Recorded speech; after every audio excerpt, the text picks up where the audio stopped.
Hey guys, I'm sorry I haven't done a video in a while.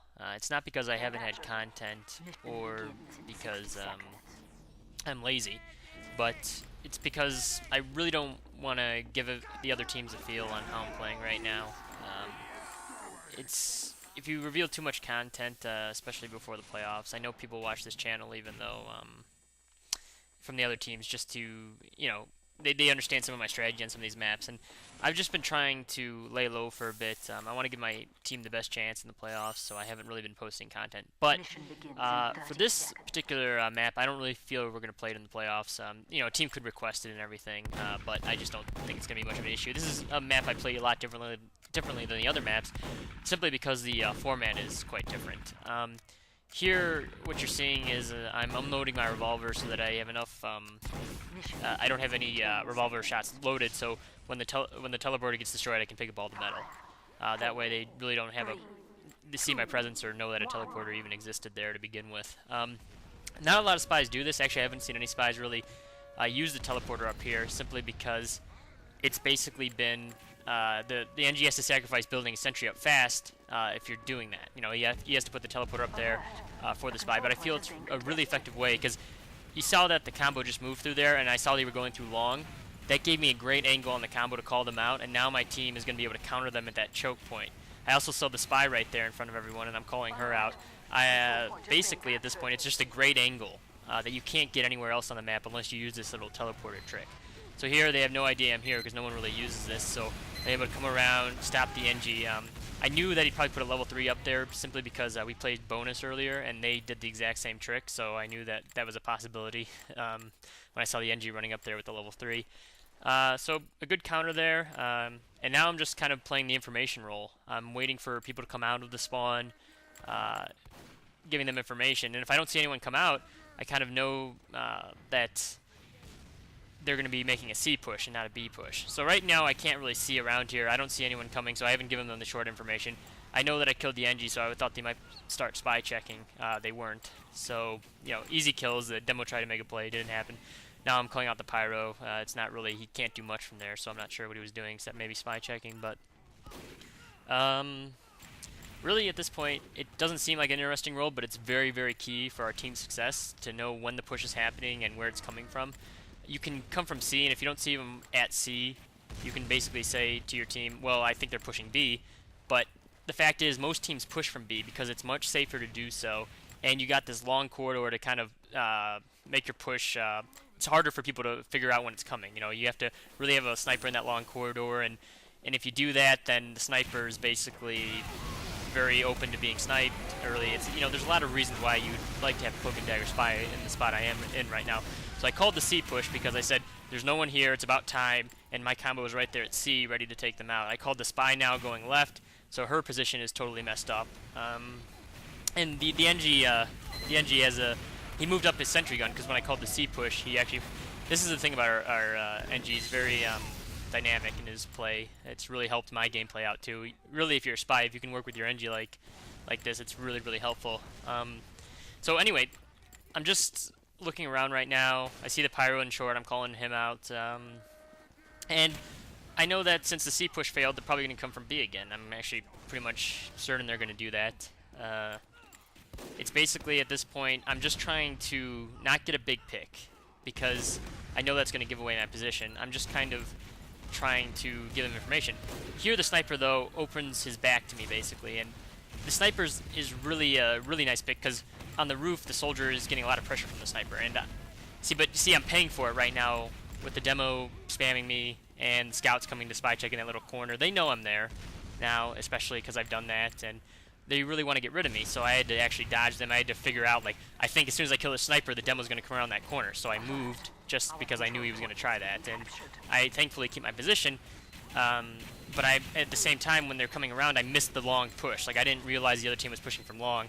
Thankfully, our team's able to clean it up, but I did delay the demo a little bit. The NG turns around. They're kind of a bad luck for me, but at the same time, I could have gone for the sniper instead. Maybe even shot one of them with the revolver. The level 1 was up at the time, which is what made me know I was going to die if I tried that. I might have killed one of them, obviously. So I was actually going in for the NG and I'm going to go for the sniper because I knew I had enough health to kill the sniper before he got me, unless he got a headshot. So, unfortunately, I did give up my position there, but I had a good, I think it was around 5 minutes there, so pretty good time to give information to the team. And now I'm just trying to set up around this little choke area because I see the team's right there. I'm trying to get a play on the medic right now, but I can see that the pyro's sticking to it pretty well. I'm not going to decloak until I'm fairly certain that I have a good play on the medic. But I am calling them out, like who's here, who's, the heavy's coming around, and look, our demo is cutting off people. Like he's putting the stickies there. You'll see he cuts out this heavy. He keeps on putting stickies here to stop the medic from advancing, and the heavy's caught out alone, and then Bronze cleans up the heavy right there. So really good play by the team with the information I'm giving, but also they're just playing very well right now. The medic pops Uber, and I know the medic's going to come to this choke. And so I decloak at this exact moment, and I go for the stab. The medic has really good movement here. He goes right into me twice with the saw. That was actually a really good play on his part. Usually medics back off, and I really thought I was going to get the stab there. Probably should have used revolver, but I really wanted the stab. I was not confident that Yusuf Toaster wouldn't kill me if I didn't get the stab. So actually a really good play by that medic right there. I would have killed most medics in that situation, and kind of sucks, but at the same time, the medic is still caught out down there. So actually, him remaining alive isn't really a huge detriment to our team, because he's not going to get Uber down there. He really isn't. He's really caught out right there, and basically right now, he's in a no man's land. So we're going to get a lot of pressure on him, I think. Here, I see the demos pushing in. I want to be a distraction at that point. I don't really care about. I don't have a knife, and I know he's going to, as soon as he hears the decloak, he's going to look right at me. That's going to take pressure off my teammates. I'm not near any of them, so he'll start stabbing me. I could put a revolver shot on him. I saw he was low too, and it worked out really well. So here I'm calling out the scout on the roof because he's one of the main forces of their team, and scout's doing some work. He got away, but our teammates survived. So that's pretty much a lot more important actually than killing the scout, is just having our teammates survive there, because they do have the fast respawn times in offense. So anyway, it's been a fun defense so far for me.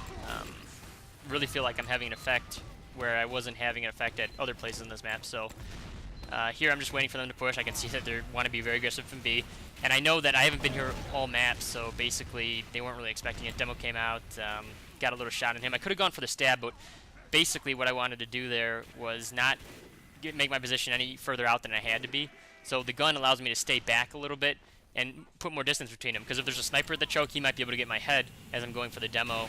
Well, I probably get the demo anyway, but he might be able to put a buy shot on me, get me down. It just wouldn't be a good thing. So using a revolver when the person's lit is actually really effective because it allows you to maintain your position. So here I see they're coming out. I'm trying to get a pick here, and I hear the level 3 behind me, and I know that that's going to be a problem. I'm hoping he's going to wrangle it, and I see that the soldier's half health, so I put 2 revolver shots on him. I move out a little too far. That was a mistake on my part, but I still stopped the soldier. I was really happy about stopping the soldier because that spam damage is really, really important to their push. I got a kill out of it, and the sentry's not really doing much at this point. Again, it's sometimes Spy, it's a gamble what you do. I could have went for the stab, obviously, but then the NG could have called me out, shot me in the back with a shotgun, wrangled it. There's a lot of things that can go wrong when you try that, because they do have their flank protected by that NG. So the best thing in that situation was just getting the revolver kill or just staying alive and not doing anything. So anyway, I'm just trying to set back up. I think that choke's really good, and they've been coming from B a lot now, and Cloak and Dagger's been working out really well for me right now. The main thing here, I see the demo, I get a good flank on him. I decloak immediately when he jumps up, but I see him, and I just want to put like a shot on him, pester him a little bit, because it's really not good when that demo's up there. Bronze does a lot of work up there, so he did a good job getting that demo, and then I just moved back to this spot, because I shot him from the back from over there, so I want to move my position now. Once I've kind of given my location away, I don't want to be in the same spot, And, okay, so the heavy checked here earlier, I think, but he didn't check here now because I haven't done this like the entire game, is go for that easy stab. So now that I did, and I used the noise to my advantage and decloak here, rapid decloak, the pyro just gets just far enough away for Spicicle to work there. Little lucky on my part, but got 2 big picks for my team, really stopped their push. They actually are still pushing. I'm not going to say I stopped their push, because we are getting some big kills. I think Nogu got a kill there on Quartz, and our sentry went down because of that. So basically, they actually look like they're going to take second. So I'm just setting up on this point here. I tried to help out our scout with the scout, but he took care of it. So now I'm just waiting for them to get on the point, see if I can get a pick, and see the medics coming in, so I take my chance. There's no point in waiting here much longer. I see that the heavy's not turning around a lot, and he won't be able to really communicate to his medic fast enough in that situation.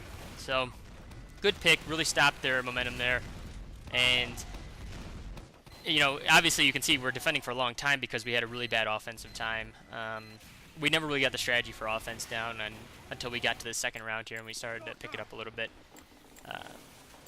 But I'm only really doing defense here. So we're going in now, and I see that the Pyro's there, just putting some damage shots on him, and now I'm trying to set back up, try and get a pick for my team when I see it, and yeah, here comes the demo. It looks like it's going to be an easy pick for me. I wanted to see if anyone followed, that's why I waited a little bit, but unfortunately demo turned around at the wrong time, but I survived, and that's pretty key there. It's not like necessarily that I get the big pick. It's I called out the demo that he was coming out of that entrance, so my team countered him immediately. I think they knew because they had a sticky trap there already, but I definitely called him out. Well, maybe not. I'm not sure, actually. I have to look at that again, but I've been calling out everybody when they're making the push, and here's the Pyro. I'm not really interested in getting a pick on the Pyro. I see him coming out here, I believe, and really just doesn't really do anything for me to get this Pyro because he's alone, his team's not pushing yet, it's not going to be really a big pick. My team can take care of him, those flares aren't really doing anything. I don't want to give away my position. So here, the sniper comes out, I don't see him come through this corridor, so I just kind of decloak, and that's a mistake on my part. He misses the Girardi. I'm still putting revolver shots on him. He's not, focused on the combo or anybody else at that point, so I do a good job distracting. I kill a few other people. I'm cleaning up the med. Here's a soldier coming down, cleaning up him. So you can see his position's really good. They did not have my position locked down, and it really cost them there.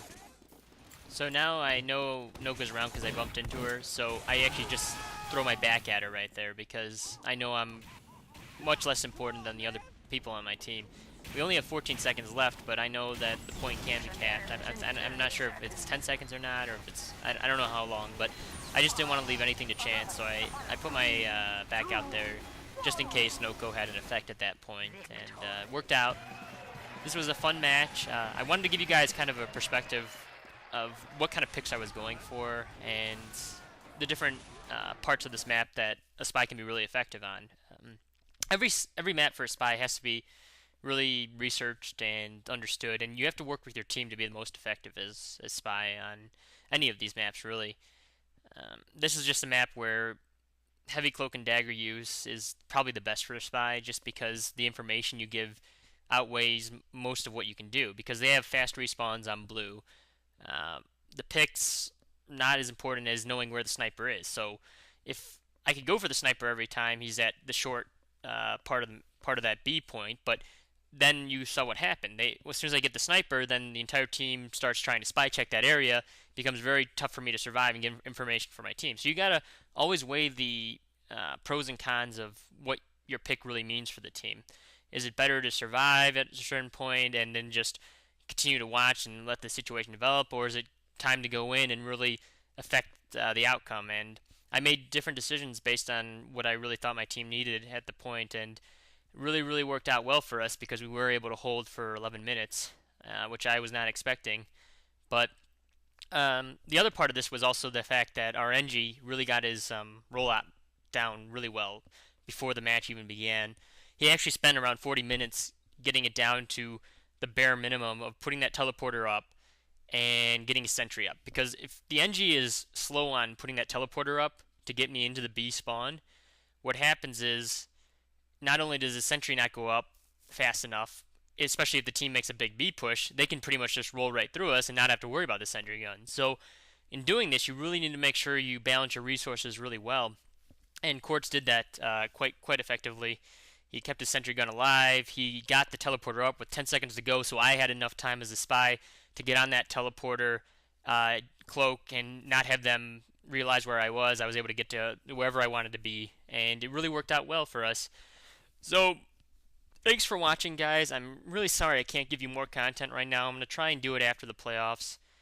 But as a spy, you can't really give up too much of how you view the game because then other teams start to pick up on it. They start to craft strategies around stopping you, and it only takes one map to get your team out of the playoffs in UGC Highlanders. So I got to be really conservative with what I release right now, and I hope you guys understand. But I definitely want to make some videos about how you should think, how you should think about playing the spy, and also how to do the combat. I know a lot of people ask me about my revolver aim, and there is different things you have to do to make it better.